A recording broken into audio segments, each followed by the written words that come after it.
لا إله إلا الله وحده لا شريك له، له الملك وله الحمد وهو على كل شيء قدير. اللهم رب هذه الدعوة الصلاة القائمة محمدا الوسيلة والفضيلة وبعثه مقاما محمودا الذي وعد.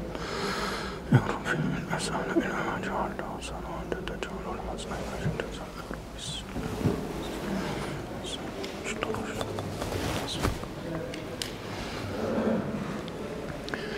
إن الحمد لله نحمده ونستعينه ونستغفره ونعوذ بالله من شرور أنفسنا ومن سيئات أعمالنا. من يهد الله فهو المهتد ومن يضلل فلن تجد له وليا مرشدا.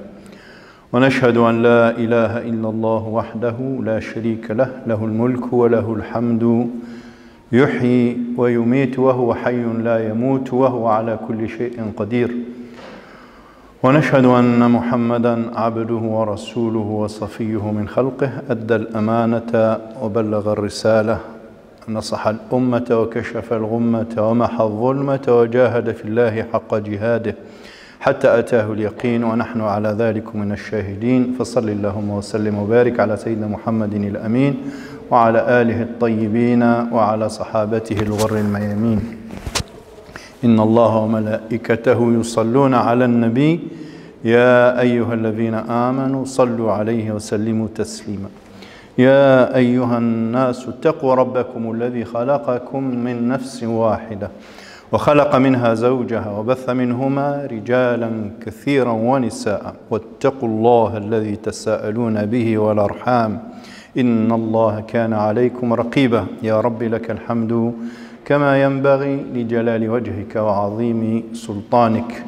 يا رب نعوذ بمعافاتك من عقوبتك وبرضاك من سخطك وبك منك، سبحانك لا نحصي ثناء عليك أنت كما أثنيت على نفسك. أما بعد، أخواتي إخواني، السلام عليكم ورحمة الله وبركاته.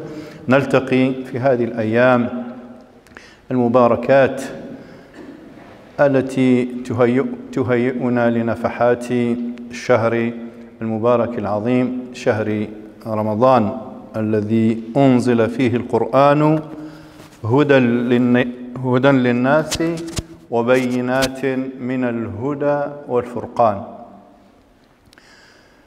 اخترت أن أحدثكم في حدود ما يسمح به وقتنا عن أمتنا، تغييرها، تغيير حالها بين الاجتهاد في تغيير ما بنفسها كما أمرها بذلك ربنا سبحانه وتعالى، إن الله لا يغير ما بقوم حتى يغيروا ما بأنفسهم، وبين سهولة الشكوى من الخصم، من العدو، من المتربص، من المنتحل، مع أن ربنا سبحانه وتعالى يبين لنا بوضوح طريقة تقويم هذه الأمة وتصحيحها. فالله سبحانه وتعالى عندما يقول لنا إن الله لا يغير ما بقوم، يجعل الوسيلة الوحيدة، يعني لا تغيير ممكن ومتاح ومتصور لهذه الأمة إلا إذا غيرت ما بنفسها. سأشرح هذه الكلمة دائما في حدود ما يسمح به الوقت، هي كلمة فيها ورقة طريق تحتاج إلى برامج، لكن يمكن أن نختصرها في كلمات معدودات. لم يقل حتى يكف الشيطان عن الوسوسة، راح نغير طبيعة الشيطان،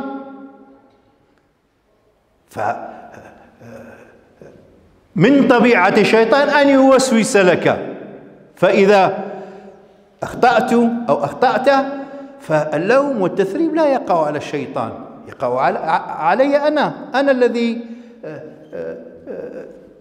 وضعت الميجن، هذاك البوكلييه. الشيطان، يقول النبي عليه الصلاة والسلام، الشيطان جاثم على قلب ابن آدم، إذا ذكر الله خنس يعني فر. وإذا غفل الإنسان وسوس له، وجد مدخلا يخترق به قلبه وضميره ونفسه. القرآن الكريم، النبي صلى الله عليه وسلم لا ينطق عن الهوى، فهو يتأول القرآن في أحاديثه. هذا الحديث للنبي صلى الله عليه وسلم يتماشى تماما مع قول الله تعالى: إن الذين اتقوا إذا مسهم طائف من الشيطان تذكروا. يعني الشيطان هذا يطوف، خدمته فارغ شغل الشيطان، شغله الوحيد هو الطواف، موش حول الكعبة، طواف كعبته هو عقل الإنسان، هو قلب الإنسان، يتربص به عندما يجد منه غفلة يلقي بسهمه. والقرآن يعبر عن هذه المسألة وكأنه يعبر عن معركة: إن الذين اتقوا إذا مسهم طائف من الشيطان تذكروا فإذا هم مبصرون وإخوانهم يمدونهم في الغي ثم لا يقصرون. لست بصدد الشرح التفصيلي لهذه الآية، فقط لأقرب الفهم أيها الإخوة بأن مسألة صلاح وإصلاح أمتنا مرتبطة بنا نحن. لا نعول على غيرنا أن يتصدق علينا بالتغيير، فالبكاء واتهام الغير ودرتوا ضدنا قوانين ولا ستيغماتيزاسيون وغيرها، هذا شأنه. أنا من واجبي أن أدرسها وأن أفككها، وكذلك لتستبين سبيل المجرمين. الله تعالى يأمرني أن أدرس مصايد الشيطان وأحابيل. ولما نتكلموا على الشيطان، شياطين الإنس والجن فهم سواسية، وكذلك جعلنا لكل نبي عدوا شياطين الإنس والجن يوحي بعضهم إلى بعض زخرف القول غرورا. كلها آيات برامج. فهم يتبادلون التجربة، والهدف هو صد الإنسان عن فطرة الله، عن سبيل الله سبحانه وتعالى، باستخدام الزخرف، باستخدام تزيين الشر، تزيين الباطل، تزيين الظلم وتغليفه في صورة مقبولة عند الإنسان، لأن الإنسان بطبيعته يرفض الكذب، يرفض الشر، يرفض الظلم. فلذلك من عمل شياطين الإنس والجن أن يسوقوا باطلهم وشرهم ويزينونه لعباد الله، للبشرية، حتى تتقبله.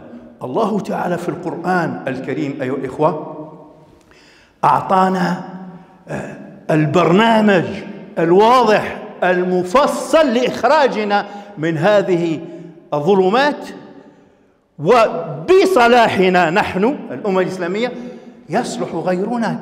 كنتم خير أمة أخرجت لي حطوا تحت 10 سطور للناس، يعني لصالح الناس. نحن لسنا ضد الناس، الله تعالى أخرجنا من بطن كتاب لنخدم الناس، لننير لهم طريقهم بما أعطانا الله سبحانه وتعالى من الوحي ومن الهدى. وكل عباداتنا تساهم أيها الإخوة في هذا المجال. رمضان الذي نستقبله هو من أهدافه أن يكشف لنا الطريق، وأن يرينا ما خفي من أخطائنا الباطنة والظاهرة. ولذلك يقول لنا النبي صلى الله عليه وسلم: من لم يدع قول الزور والعمل به، هذا حديث برنامج، فليس لله حاجة أن يترك، أن يدع طعامه وشرابه.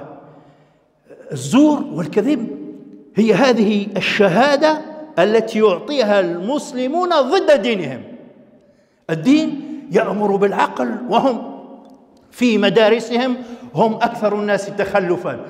الدين يأمر بالشفافية في التعاملات التجارية، ونحن في الترتيب كل سنة فيها ترتيب الدول هذه في الانديز دو لا ترانسبارونس، في الشفافية نحن في المؤخرة، في لا بون غوفرنانس، في الانديز دو بون، في كل هذه المؤشرات التي يفترض في الأمة أن تكون رائدة. عسكر بعد مسألة العسكر هي الأخيرة ويمكن أن لا نلجأ لها أبدا.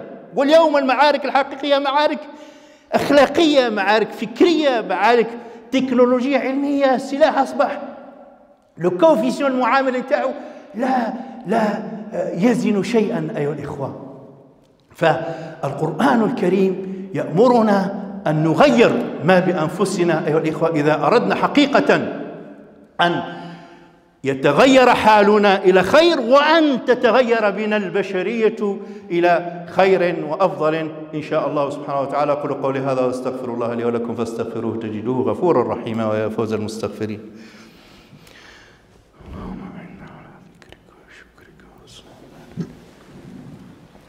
الحمد لله وكفى وصلى اللهم وسلم وبارك على سيدنا محمد المصطفى.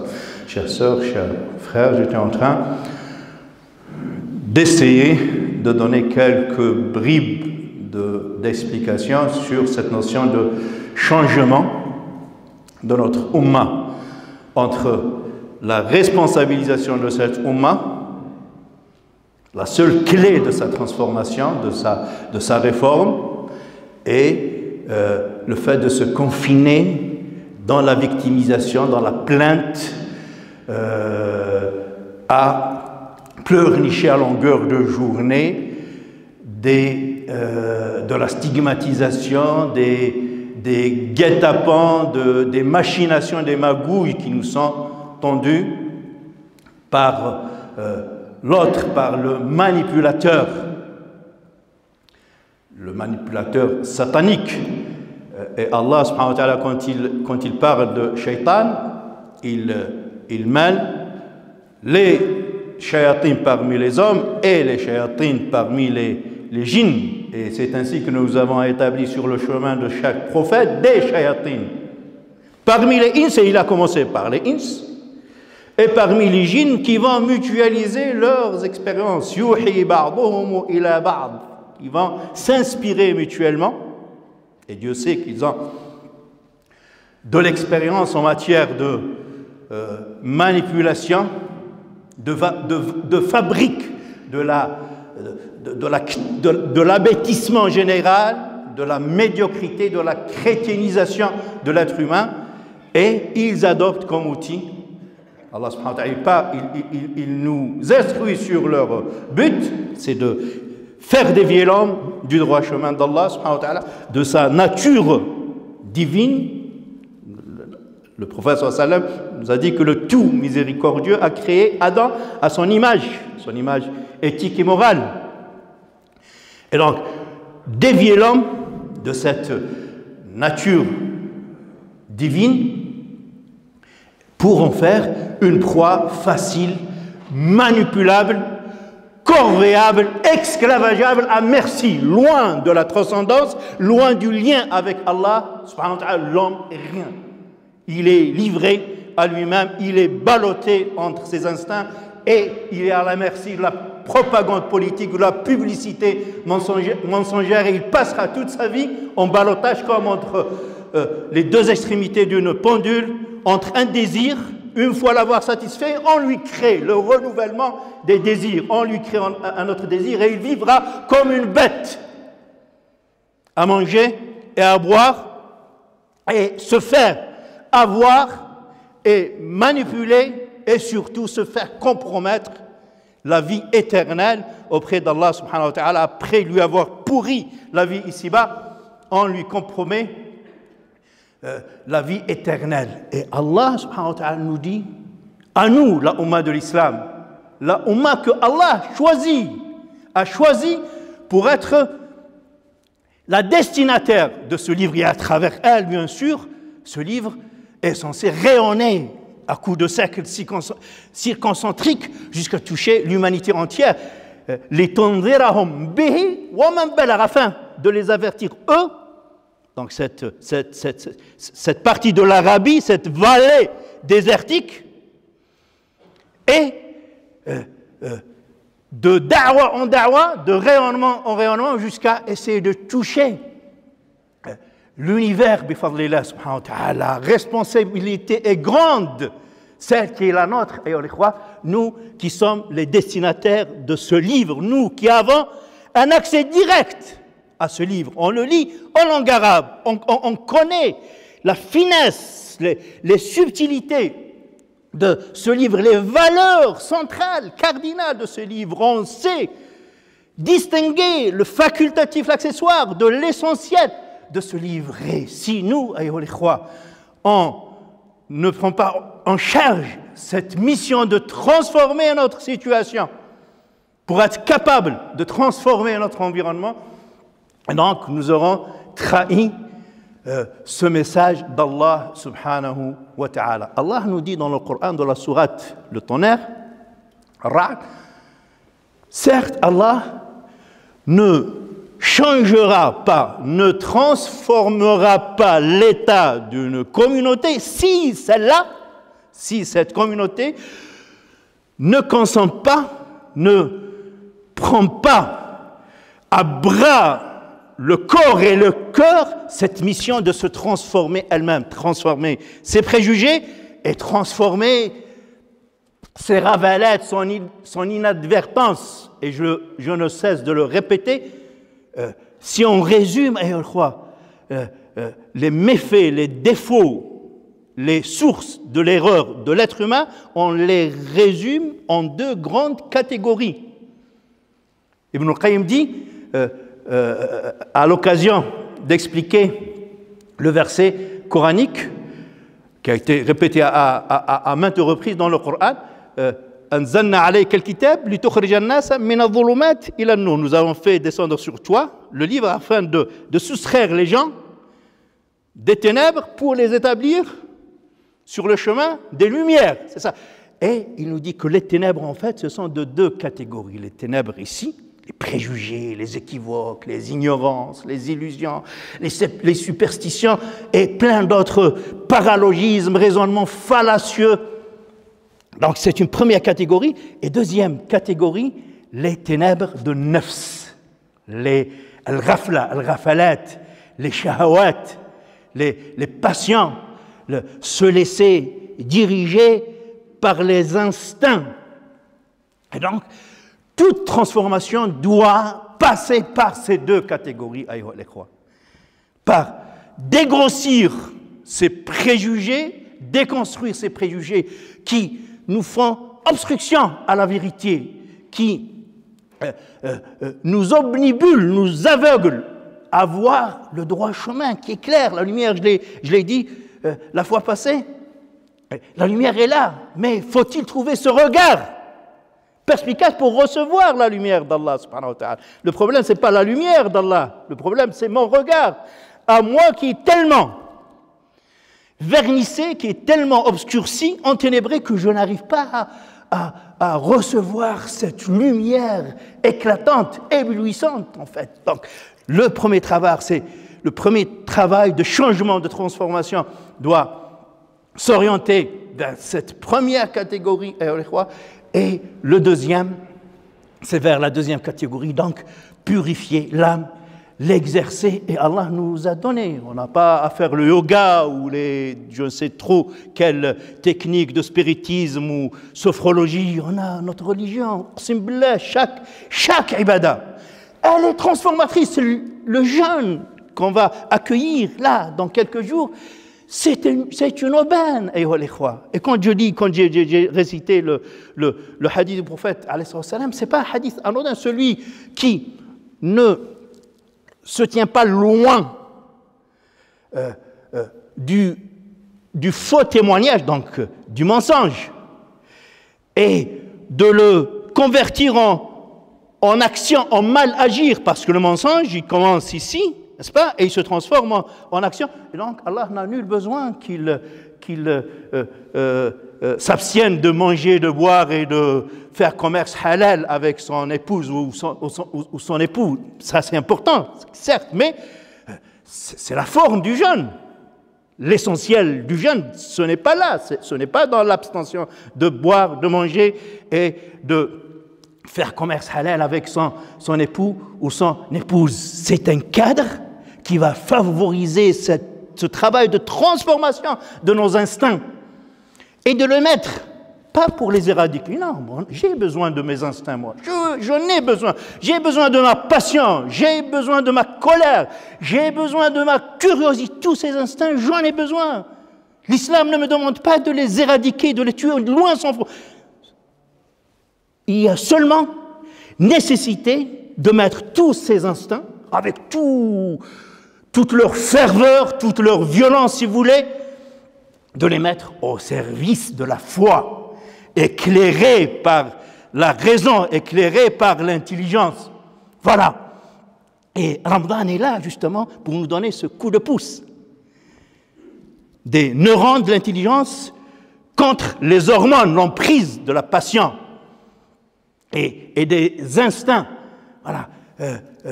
Et je termine sur ça, sur cette question du changement de notre réalité pour que Allah change la situation de la Oumma et à travers la Oumma change la condition de l'humanité, parce que nous ne sommes pas une Oumma égoïste, nous sommes une Oumma qui croit en un salut universel ou pas de salut.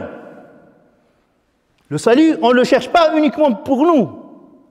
Nous sommes des employés d'Allah subhanahu wa ta'ala pour faire en sorte que ce salut soit partagé ici-bas d'abord, avant qu'il ne soit reconduit auprès d'Allah subhanahu wa ta'ala dans la vie éternelle. Je termine sur ça, une religiosité superficielle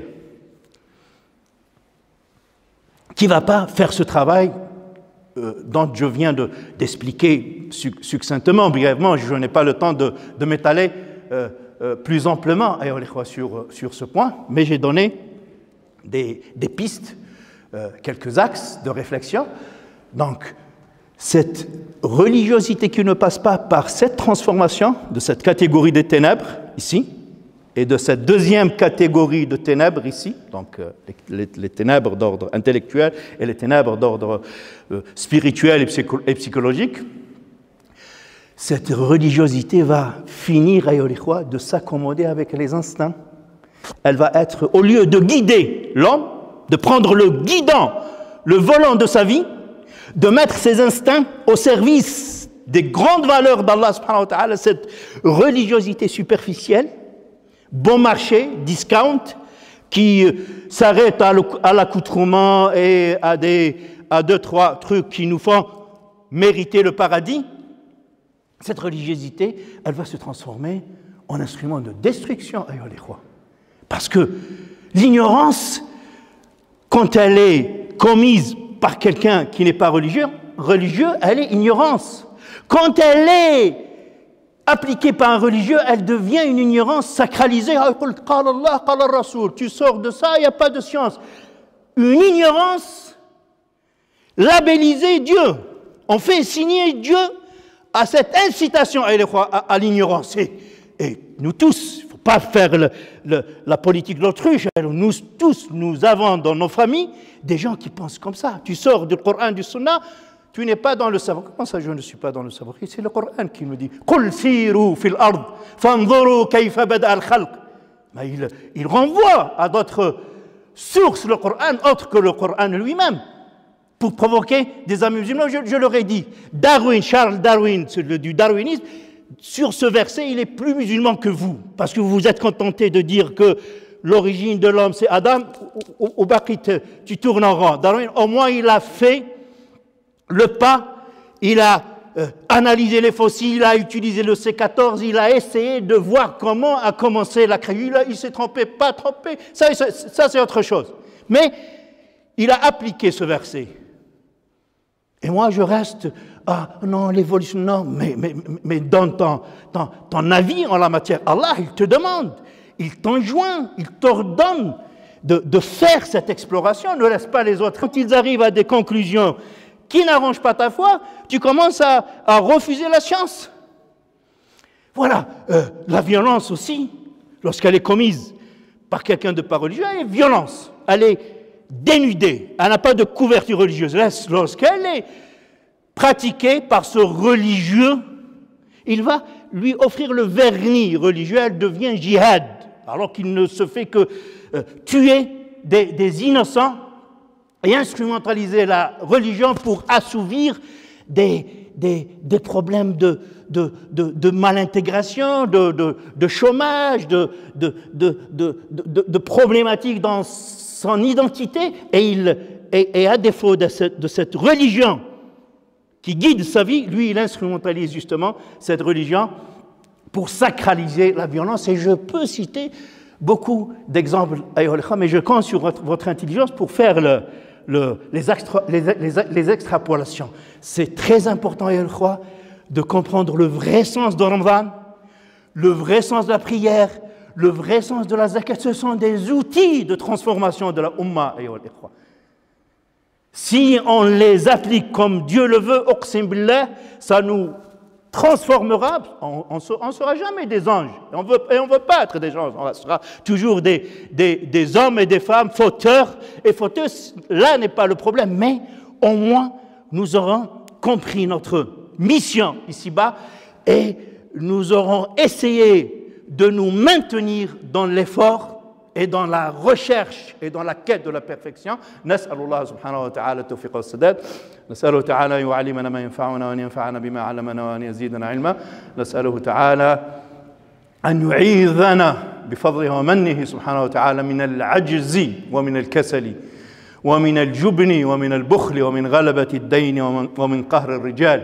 نسأله سبحانه وتعالى أن يعيذنا من الجهل ومن الوهم ومن الخرف ومن الفند ومن أن نرد إلى أرذل العمر. نسأله سبحانه وتعالى في هذا اليوم الكريم المبارك العظيم وفي هذه الأيام المباركات التي تهب فيها على قلوبنا نسائم رمضان ورحمات الله سبحانه وتعالى. نسأله تعالى أن لا يدع لنا ذنبا إلا غفره. اللهم لا تدع لنا ذنبا إلا غفرته ولا هما إلا فرجته ولا مريضا إلا شفيته ولا مريضا إلا شفيته ولا مريضا إلا شفيته. اللهم اشف أمهاتنا وأباءنا وإخواننا وأخواتنا. اللهم اشف الناس أجمعين وارفع عنا هذا الوباء يا ربنا يا كريم. ولا ميتا إلا رحمته ولا مدينا معسرا إلا سددت عنه دينه وكففته بحلالك عن حرامك وأغنيته بفضلك عمن سواك. ولا سجينا مظلوما إلا أطلقت سراحه ولا طاغية مستكبرا جبارا إلا رددته إلى دينك ردا كريما جميلا وإلا أخذته أخذ عزيز مقتدر. ولا حاجة هي لك رضا ولنا فيها صلاح ونجاح وفلاح في الدنيا والآخرة إلا قضيتها ورضيتها ويسرتها برحمتك يا أرحم الراحمين. ربنا هب لنا من أزواجنا وذرياتنا قرة أعين واجعلنا اللهم للمتقين إماما. ربنا حبب إلينا الإيمان وزينه في قلوبنا وكره إلينا الكفر والفسوق والعصيان واجعلنا اللهم من الراشدين فضلا منك اللهم ونعمة. سبحان ربك رب العزة عما يصفون وسلام على المرسلين والحمد لله رب العالمين. إن الله يأمر بالعدل والإحسان وإيتاء ذي القربى وينهى عن الفحشاء والمنكر والبغي يعظكم لعلكم تذكرون فاذكروا الله يذكركم واشكروه يزدكم واستغفروه يغفر لكم ويا فوز المستغفرين. وأقم الصلاة.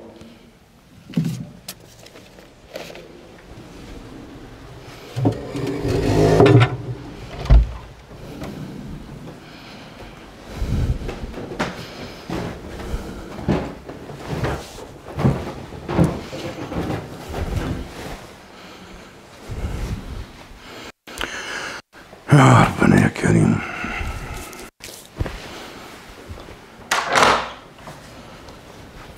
تفضل تفضل. افتح عليك الباب. الله يحفظك.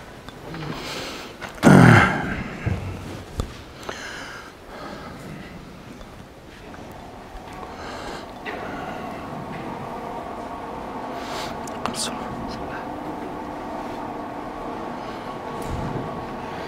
الله أكبر الله أكبر أشهد أن لا إله إلا الله وأشهد أن محمدا رسول الله حي على الصلاة حي على الفلاح قد قامت الصلاة قد قامت الصلاة الله أكبر الله أكبر لا إله إلا الله. أعوذ بالله السميع العليم من الشيطان الرجيم.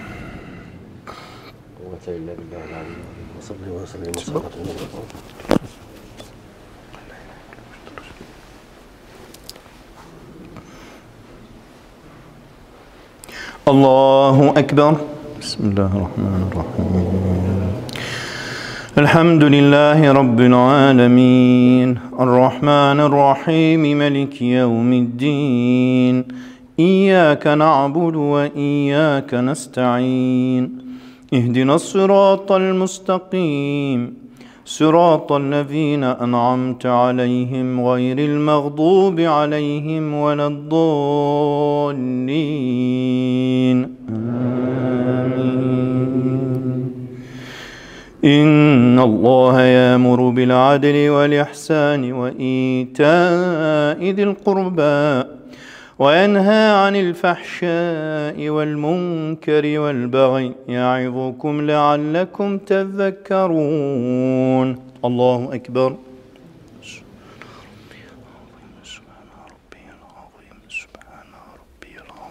سمع الله لمن حمده. اللهم ربنا لك الحمد حمدا. الله أكبر.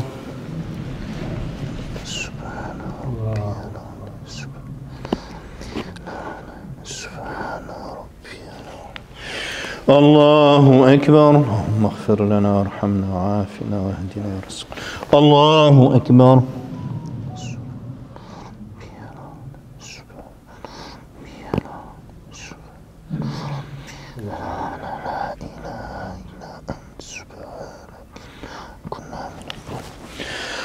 الله أكبر.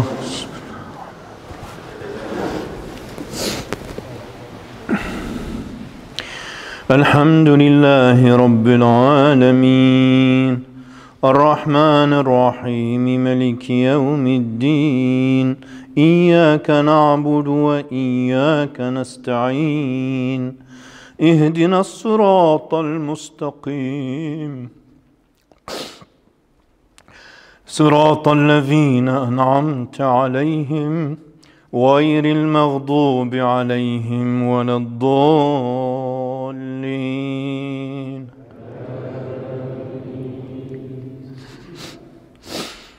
إن الله يأمركم أن تؤدوا الأمانات إلى أهلها وإذا حكمتم بين الناس أن تحكموا بالعدل إن الله نعم ما يعظكم به إن الله كان سميعا بصيرا.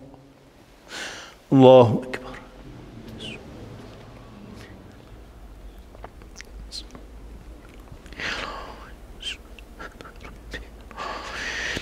سمع الله لمن حمده. اللهم ربنا لك الحمد حمدا كثيرا طيبا. الله أكبر.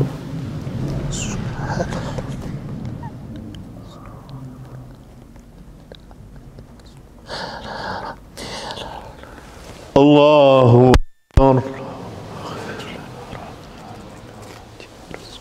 الله أكبر.